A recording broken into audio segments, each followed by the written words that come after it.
Alors nous allons corriger le QCM que vous aviez à faire hier. Donc première question, je vous demandais dans le triangle rectangle EFD rectangle en D quelle était l'hypoténuse.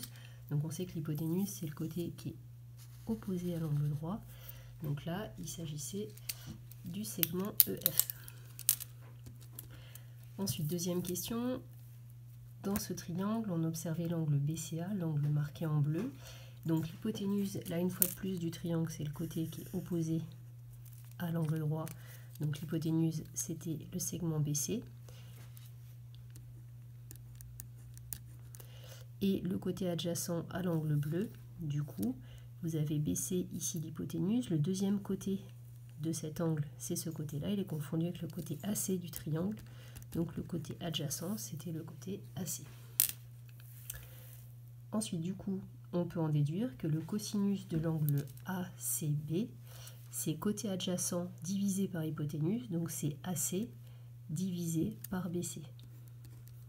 D'accord? Côté adjacent divisé par hypoténuse. Ensuite, je vais vous donner un triangle dans lequel on allait regarder l'angle FGH en bleu. Et là, il s'agissait de trouver l'hypoténuse. Donc, comme d'habitude, côté opposé angle droit, donc l'hypoténuse, c'est FG.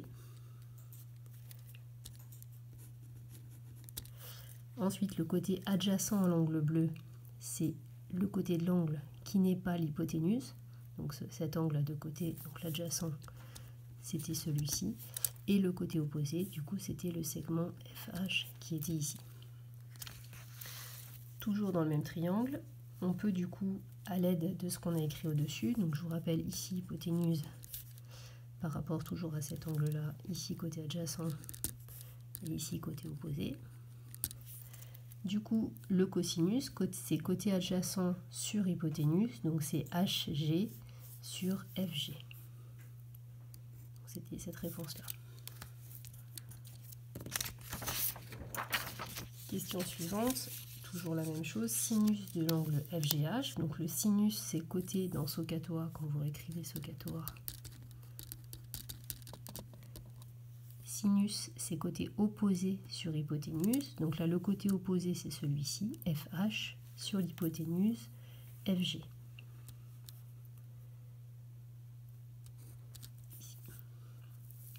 Et la tangente, donc toujours dans SOHCAHTOA, tangente, c'est côté opposé sur côté adjacent. Donc là, le côté opposé à l'angle, c'est FH. Le côté adjacent, c'est HG. Donc on a FH sur HG, c'était cette réponse-là pour la tangente. Ensuite, là vous deviez écrire les trois formules dans le même triangle. Donc du coup, par rapport à l'angle ABC, là on s'intéresse à l'angle qui était noté en vert sur votre écran. Donc du coup, le cosinus de l'angle ABC, ça va être son côté adjacent sur l'hypoténuse. Donc là, hypoténuse ici, le côté adjacent. Et là, vous avez le côté opposé. Donc le cosinus, c'est adjacent sur hypoténuse. Donc c'est AB sur BC. Le sinus de l'angle ABC, c'est son côté opposé sur l'hypoténuse. Donc c'est AC sur BC. Et enfin, la tangente de l'angle ABC, dans SOHCAHTOA, donc tangente, c'est côté opposé sur côté adjacent, donc c'est AC sur AB. Même question dans un autre triangle. Donc là, on s'intéresse à l'angle EFD qui est ici. Donc là, c'est l'hypoténuse du triangle. Pour cet angle, ici, on a le côté opposé. Et ici, on a son côté adjacent. Donc toujours pareil avec SOHCAHTOA. Le cosinus de EFD, c'est côté adjacent sur hypoténuse. Donc je vous conseille vraiment dans les exercices d'écrire quand c'est possible, comme moi je le fais, le nom des côtés pour vous aider. Donc la côté adjacent, c'est FD sur l'hypoténuse EF.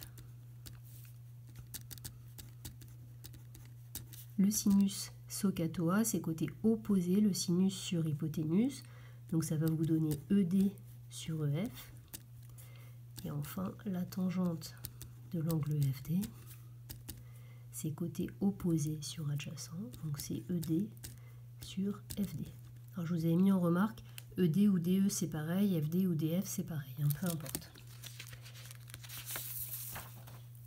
enfin, je vous demandais l'écriture décimale du cosinus de l'angle JAE, c'est-à-dire de cet angle dans ce triangle. Donc là, le cosinus, c'est côté adjacent sur l'hypoténuse, donc c'est AE sur l'hypoténuse AJ. AE mesure 6,4 cm, AJ mesure 8 cm, 6,4 sur 8, ça vous fait 0,8. Donc la réponse, c'était 0,8, puisque je demandais l'écriture décimale, pas l'écriture fractionnaire. Même travail pour le sinus de l'angle JAE, toujours même angle. Hein. Donc là, c'est côté opposé. Donc le côté opposé à cet angle, c'est JE, sur l'hypoténuse AJ. Donc là, ça vous est 4,8 divisé par 8. 6 x 8, 48, ça se fait tête, donc ça fait 0,6. Et enfin, l'écriture décimale de la tangente de l'angle JAE. Donc tangente, c'est côté opposé JE sur côté adjacent AE. Donc ça vous est 4,8 sur 6,4. Là, je n'ai pas ma calculatrice à portée de main, donc ça fait 48/64e. 48, c'est 6 x 8, et 64, c'est 8 x 8. Donc ça vous fait 6/8e. Donc si on divise par 2, ça vous fait 3/4, donc ça fait 0,75. Voilà.